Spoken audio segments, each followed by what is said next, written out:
नमस्कार मित्रों, आपका स्वागत है न्यूराइज क्लासेस पर। आशा करते हैं आप सभी लोग अच्छे होंगे। जैसा कि एसएससी जीडी का एग्जाम चल रहा है और उसमें जो है क्वेश्चन पूछे जा रहे हैं जीके जीएस के, और जीके जीएस के जो क्वेश्चन पूछे गए हैं और जो आगामी परीक्षाओं के लिए महत्वपूर्ण बन सकते हैं और जो प्रीवियस में क्वेश्चन पूछे गए, आइए उन सभी पर क्वेश्चनों पर चर्चा करते हैं, साथ में कुछ महत्वपूर्ण फैक्ट भी जानते हैं। आइए बात करते हैं। तो यहाँ पे प्रश्न दिया है, भारत में हरित क्रांति के संदर्भ में HYVP का पूर्ण रूप पूछा है, मतलब कि इसका फुल फॉर्म पूछा है। आइए बात करते हैं। इसका जो राइट आंसर हो जाएगा वो आंसर नंबर सी वाला हो जाएगा, हाई आइल्डिंग वैराइटीज प्रोग्राम। तो इसका जो राइट आंसर हो जाएगा वो आंसर नंबर सी वाला हो जाएगा। इसके अलावा बात करते हैं, अब जब हरित क्रांति की बात आए तो इसके जनक कौन बोले जाते हैं, तो MS स्वामीनाथन। ठीक है, MS स्वामीनाथन को कहा जाता है, MS स्वामीनाथन। और इनका नाम और चर्चा में इसलिए आया था क्योंकि उनको जो है भारत रत्न, भारत का सर्वोच्च नागरिक सम्मान, ठीक है, भारत का सर्वोच्च नागरिक सम्मान भारत रत्न दिया गया था 2024 में। ठीक है, अगर आपने भारत रत्न की वीडियो नहीं देखी तो आप चैनल पे जाके देख सकते हैं। अब यहाँ पे जो है 5 लोगों को 2024 में भारत रत्न दिया गया था, उसमें इनका भी नाम था, जिसमें MS स्वामीनाथन थे, चौधरी चरण सिंह थे, PV नरसिम्हा राव और कर्पूरी ठाकुर और जो है लाल कृष्ण आडवाणी। 5 लोगों को दिया गया था। मैंने विस्तार से चर्चा किया, 5 मिनट की वीडियो होगी तो आप चैनल पर जाके देख सकते हैं, उसमें महत्वपूर्ण जानकारी दी है। आइए आगे बात करते हैं। अगला यहाँ पे प्रश्न दिया है, पहली मानव विकास रिपोर्ट संयुक्त राष्ट्र विकास कार्यक्रम द्वारा वर्ष में प्रकाशित की गई थी। यहाँ पे बताना है कि मानव विकास रिपोर्ट जो है पहली बार जो है कब प्रकाशित की गई थी। तो यहाँ पे 1990 दिया है, 1980 दिया है, 1945 दिया है, 1905 दिया है। तो ये जो है 1990 में प्रकाशित की गई, ऑप्शन नंबर ए वाला सही हो जाएगा। आइए आगे बात करते हैं। 2025 की रिपोर्ट आएगी तो आप चर्चा करेंगे। यहाँ पे अगला प्रश्न है, भारतीय संविधान का कौन सा अनुच्छेद उच्च न्यायालयों के न्यायाधीशों द्वारा शपथ प्रतिज्ञान से संबंधित है। तो यहाँ पे बताना है कि हाई कोर्ट के जो न्यायाधीश होते हैं उनकी शपथ और प्रतिज्ञान से कौन सा अनुच्छेद संबंधित है। तो यहाँ पे अनुच्छेद 256 दिया है, अनुच्छेद 219 दिया है, अनुच्छेद 187 दिया है, अनुच्छेद 231 दिया है। तो इसका जो राइट आंसर हो जाएगा वो आंसर नंबर वी वाला हो जाएगा, अनुच्छेद 219। इसके अलावा बात करते हैं, जब हाई कोर्ट की बात आए तो हाई कोर्ट के बारे में चर्चा कर लेते हैं। तो भाग 6 संबंधित है, ठीक है, भाग 6 संबंधित है। उसके अलावा बात करते हैं, अनुच्छेद जो है 214 से 231 तक संबंधित है। 214 में जो है वो हाई कोर्ट के क्या बताएंगे, तो हाई कोर्ट की शक्तियों की बात, गठन की बात की है। एक 7वां संविधान संशोधन हुआ था। पहले क्या था, मूल संविधान में ये कहा गया था कि प्रत्येक राज्य के लिए एक उच्च न्यायालय होगा, लेकिन फिर क्या हुआ, 7वां संविधान संशोधन अधिनियम आता है तो उसके द्वारा ये कहा गया है कि एक ही न्यायालय जो है 2 राज्यों का भी हो सकता है, उससे अधिक राज्यों का भी हो सकता है। उसके अलावा बात करें कि वर्तमान में कितने उच्च न्यायालय हैं, तो भारत में जो है 25 उच्च न्यायालय हैं। इतनी चीज़ आपको इसके बारे में याद रखनी है। और इसके अलावा अगर बात करते हैं, इसको शपथ कौन दिलाता है, शपथ जो है कौन दिलाता है, तो ये जो है राज्यपाल शपथ दिलाता है। उसके अलावा बात करते हैं कि एक चीज़ और, कि आप जब उच्च न्यायालय की बात है तो आप सर्वोच्च न्यायालय की भी बात कर लेते हैं। अगर सर्वोच्च न्यायालय का उल्लेख पूछ लिया जाए तो अनुच्छेद 124 में मिलता है, ठीक है, अनुच्छेद 124 में मिलता है। और इसके जो है ने अभी क्या बनाए गए, तो मुख्य न्यायाधीश बनाए गए, ठीक है, मुख्य न्यायाधीश बनाए गए 51 नंबर के बनेंगे। कौन, तो संजीव खन्ना जी, ठीक है, संजीव खन्ना जी बने। अब यहाँ पे महत्वपूर्ण बन जाता है कि जो है 51 नंबर के नए मुख्य न्यायाधीश कौन बने हैं, तो संजीव खन्ना जी बने। किसके, तो सर्वोच्च न्यायालय के। सर्वोच्च न्यायालय का उल्लेख जो है कहाँ पे मिलता है, तो अनुच्छेद 124 में मिलता है। और अगर बात करते हैं मुख्य न्यायाधीश की बात करते हैं तो अनुच्छेद 124 की खंड 2 में इसका बात किया गया है मुख्य न्यायाधीश की, ठीक है। ये सर्वोच्च न्यायालय के बारे में हो गई और हाई कोर्ट के बारे में हो गई। इतनी चीज़ें आपको याद रखनी है। आइए आगे बात करते हैं। अगला यहाँ पे प्रश्न दिया है, अमेजन वर्षा वन, जिसे पृथ्वी का फेफड़ा भी कहा जाता है, में स्थित है। तो इसकी बात करते हैं तो ये जो है साउथ अमेरिका में स्थित है, अमेजन वर्षा वन, ठीक है, साउथ जो अमेरिका है उसमें स्थित है, याद रखिएगा। अब यहाँ पे जो है साउथ जो अमेरिका है उसमें जो है बोलिविया वगैरह हो गया, ब्राज़ील वगैरह, उसमें फैले हुए हैं, याद रखिए। अब ऐसे भी पूछा जाता है कि पृथ्वी का फेफड़ा किसे कहा जाता है, तो जो अमेजन वन को कहा जाता है, याद रखिएगा। आगे बात करते हैं वर्ष 1956 में भाषा के आधार पर सबसे पहले किस भारतीय राज्य का गठन किया गया था, तो यहाँ पे बताना है। कुल मिला के ये प्रश्न अलग अलग लैंग्वेज से पूछा जाता है। कुल मिला के ये पूछा है कि भाषा के आधार पर पहला राज्य कौन सा गठित किया गया था, तो यहाँ पे दिया है गुजरात दिया है, ठीक है, आंध्र प्रदेश दिया, पंजाब दिया, पश्चिम बंगाल दिया है। तो यहाँ पे अगर बात करते हैं इसकी, तो इसका जो है गठन किया गया था, आंध्र प्रदेश का गठन किया गया था भाषा के आधार पर, ठीक है। और राज्य पुनर्गठन की स्थापना की गई थी 1953 में। उसके अलावा बात करते हैं इसके जो अध्यक्ष थे फजल अली थे। कौन थे, तो फजल अली अध्यक्ष थे, ठीक है। अब उस समय जो है भाषा के आधार पर पहला राज्य जो है आंध्र प्रदेश गठित किया गया था। उसके अलावा बात करते हैं उस समय जो है कितने राज्य थे, तो 14 राज्य, 6 केंद्र शासित प्रदेश, ठीक है। अगर वर्तमान में बात करें तो वर्तमान में 28 राज्य हैं और 8 जो है केंद्र शासित प्रदेश हैं। तो इतनी चीज़ें आपको याद रखनी है, ठीक है। वर्तमान में भी याद रखनी है और भाषा के आधार पर पहला राज्य जो है आंध्र प्रदेश से गठित किया गया था। और जो गुजरात अभी चर्चा में आया था, गुजरात इसलिए चर्चा में आया था क्योंकि गुजरात में जो है यूसीसी, ठीक है, करंट का भी पढ़ते चलेंगे ताकि आपको लंबे समय तक याद रहे। यूसीसी जो है, यूसीसी लागू करने के लिए मसौदा तैयार कर लिया गया, उसके लिए एक समिति भी बना ली है गुजरात में। गुजरात के जो सीएम है भूपेंद्र भाई पटेल जी हैं, उन्होंने जो समिति बना ली है और ये कहा है कि यूसीसी लागू किया जाएगा गुजरात में भी। और अगर पूछ लें भारत का पहला ऐसा राज्य कौन सा बन गया है यूसीसी लागू करने वाला, तो जो है उत्तराखंड बन गया है, ठीक है। उत्तराखंड में 27 जनवरी 2025 से लागू हो चुकी है, उसमें रजिस्ट्रेशन भी हो चुके हैं, तो याद रखिएगा। उसके अलावा जो है गुजरात दूसरा बनेगा। आइए आगे बात करते हैं। अगला यहाँ पे दिया है भारतीय संविधान के अनुच्छेद 5 से 11 से संबंधित है। यहाँ पे पूछा है भारतीय संविधान जो है उसमें जो 395 अनुच्छेद बताए गए, 22 भाग बताए गए हैं, और जो है मूल संविधान में कितनी अनुसूचियाँ थी, तो 8 थी। अब वर्तमान में जो है कितनी हो गई, तो वर्तमान में 12 अनुसूचियाँ हो गई, ठीक है, 12 अनुसूचियाँ हो गई। कुल मिला के ये पूछा कि भारतीय संविधान में जो अनुच्छेद 395 बताए गए उसमें से अनुच्छेद 5 से 11 जो है वो किससे संबंधित है, तो यहाँ पे बताना है। यहाँ पे जो है सिटीजनशिप दिया है, फंडामेंटल ड्यूटीज दी हैं, इंडियन यूनियन दिया है, और जो है फंडामेंटल राइट्स दिए हैं। तो इसका जो राइट आंसर हो जाएगा वो आंसर नंबर ये वाला हो जाएगा, सिटीजनशिप, ये वाला ऑप्शन नंबर हो जाएगा।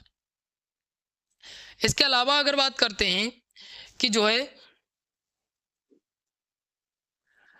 इसका अनुच्छेद जो है इतना संबंधित है और भाग जो है कौन सा संबंधित है, भाग 2 संबंधित है।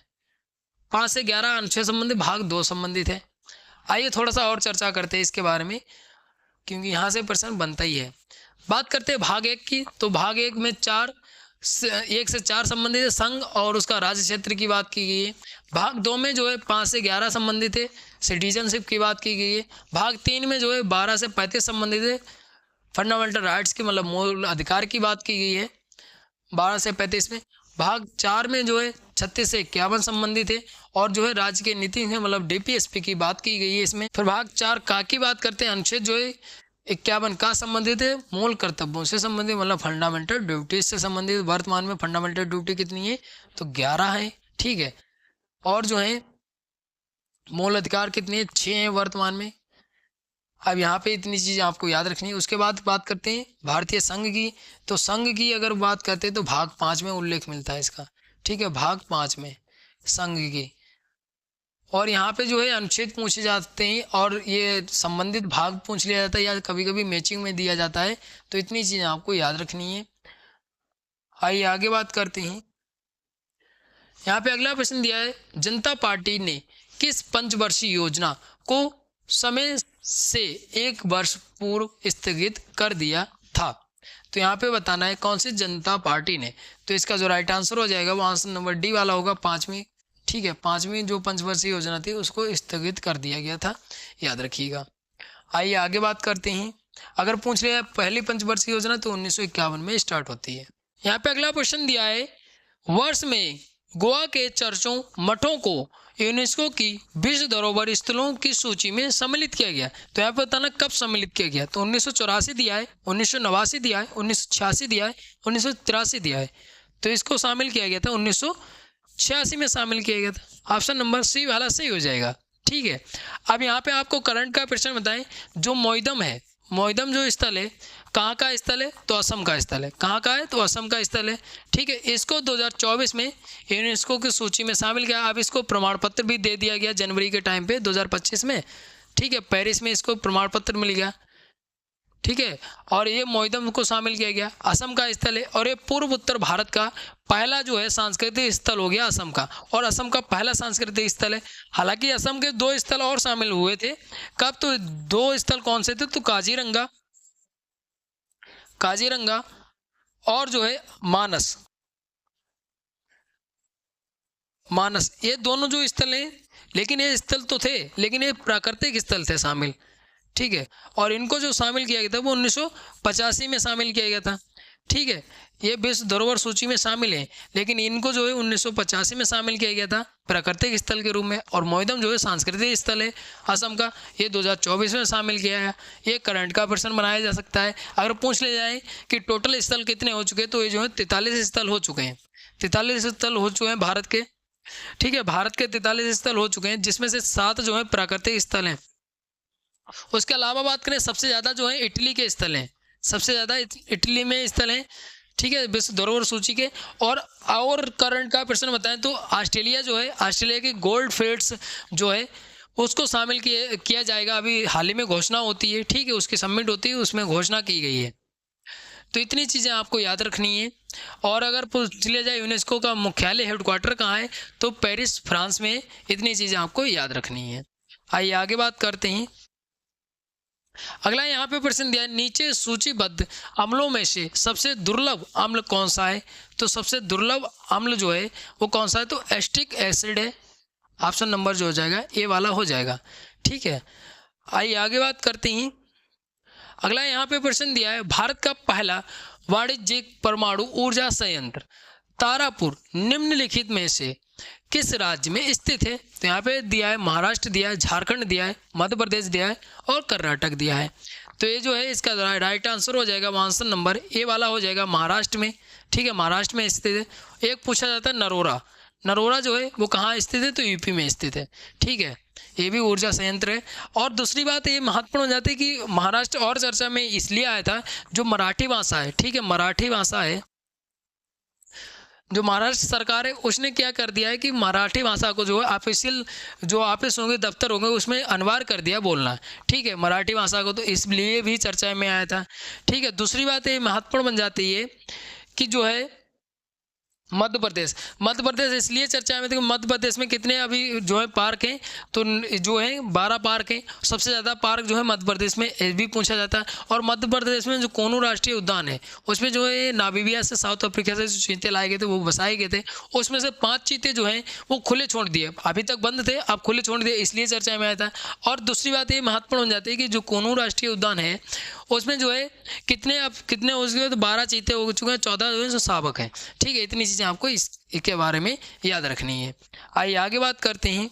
अगला प्रश्न दिया, नीचे दिए गए विकल्पों में से विश्व का सबसे लवणीय सागर पूछा है, कौन सा है। तो यहाँ पे ऑप्शन दिए, तो इसका जो राइट आंसर हो जाएगा वो आंसर नंबर डी वाला हो जाएगा। लाल सागर जो है सबसे लवणीय सागर है। ठीक है, आगे बात करते हैं। अगला यहाँ पे प्रश्न दिया है कि शासनकाल के दौरान निर्मित बेगमपुरी मस्जिद दिल्ली में उनकी नई राजधानी जानपना की प्रमुख मस्जिद थी। तो ये जो है मोहम्मद तुगलक थी। ऑप्शन नंबर वी वाला हो जाएगा। ठीक है, ऑप्शन नंबर वी वाला हो जाएगा। आइए आगे बात करते हैं। अगला प्रश्न है, भारतीय सिविल सेवा में शामिल होने वाले पहले भारतीय कौन थे। तो यहाँ पे दिया है बिहारी लाल गुप्ता, सुरेंद्र नाथ बनर्जी, सत्येंद्र नाथ टैगोर, रमेश दत्त। तो ये जो है सबसे पहले जो है सिविल सर्विस किसने की थी, तो ये जो है सत्येंद्र नाथ टैगोर जी। ठीक है, जो रविंद्रनाथ टैगोर जी के जो है भाई थे। और इसके अलावा अगर बात करते हैं कि उसके बाद जो नेताजी सुभाष चंद्र बोस जी ने किया था सिविल परीक्षा पास। और अभी अगर बात करते हैं यूपीएससी की जो है नई अध्यक्ष बनाएंगे, कौन बनाएंगे? प्रीति सूदन। कौन? तो प्रीति सूदन जी बनाएगी, याद रखिएगा। यहाँ पे ये भी पूछा जा सकता है करंट में भी। और अगर पूछ लिया जाए यूपीएससी और स्टेट पीसेस का उल्लेख भारतीय संविधान में, तो अनुच्छेद 315 में कहा गया है कि इसका जो है एक सिविल सर्विस होगी राज्य में और जो है केंद्र में। आगे दिया है उस्ताद वाहिउद्दीन मोहिउद्दीन डागर नामक प्रसिद्ध संगीतकार का संबंध निम्नलिखित में से किस वाद्य यंत्र के साथ? तो यहाँ पे बताना है किसके साथ है। तो ये जो है यहाँ पे बांसुरी दिया है, रुद्र वीणा दिया है, सितार दिया है, तबला दिया है। तो ये जो है रुद्र वीणा संबंधित है, इनसे याद रखिए। ऑप्शन नंबर वी वाला सही हो जाएगा। आइए आगे बात करते हैं।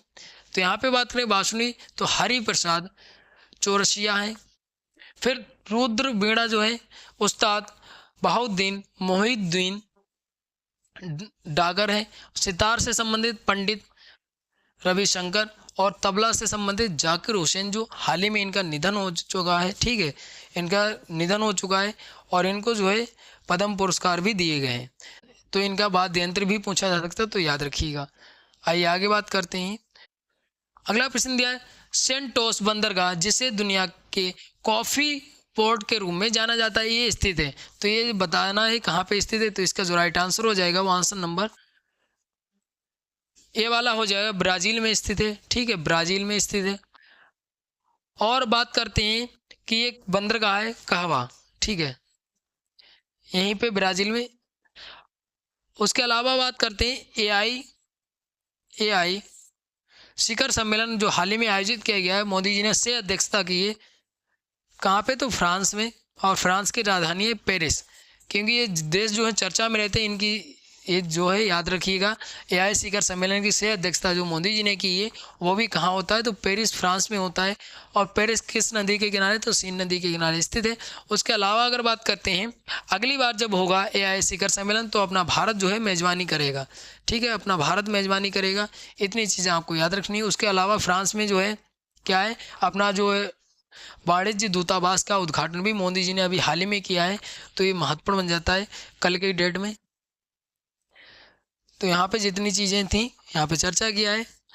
अगला यहाँ पे प्रश्न दिया है अरुणाचल प्रदेश में अत्यंत लोकप्रिय लोसर त्यौहार मुख्य रूप से जनजाति द्वारा मनाया जाता है। तो ये जो है कौन सा त्यौहार? लोसर त्यौहार जो है किस जनजाति के द्वारा मनाया जाता है? तो मोनपा जनजाति के द्वारा मनाया जाता है। ऑप्शन नंबर सी वाला सही हो जाएगा। तो यहाँ पे जितने भी प्रीवियस ईयर में क्वेश्चन पूछे गए थे और आगामी परीक्षाओं के लिए महत्वपूर्ण बन सकते हैं, यहाँ पे चर्चा किया है। आशा करते हैं आपको वीडियो अच्छी लगी होगी। अच्छी लगी तो लाइक शेयर कमेंट करिए। अगर कोई डाउट बचता है तो आप कमेंट करके पूछ सकते हैं। मिलते हैं अगली वीडियो में, तब तक के लिए धन्यवाद।